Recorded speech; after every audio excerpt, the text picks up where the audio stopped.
When Jesus heard that, he said, "This sickness is not unto death, but for the glory of God, and that the Son of God may be glorified through it." That's another one that you need to outline. Through it, not for it. Because for it indicates that God put it on him, but through it means despite the fact God's still going to get glory. God didn't necessarily cause it, but because it's there, he's going to receive glory because of the miracle that's about to happen.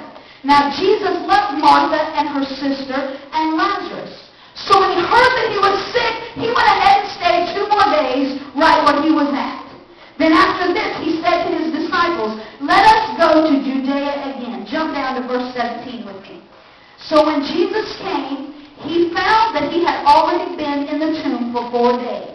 Now Bethany was near Jerusalem, about 2 miles away, and many of the Jews had joined the women around Martha and Mary to comfort them concerning their brother.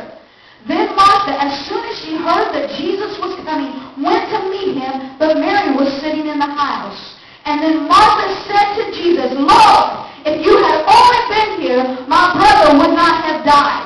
But even now," everybody mark that under your Bible, "but even now, whatever you say, whatever you ask God, God will give it to you." And Jesus said, "Your brother will rise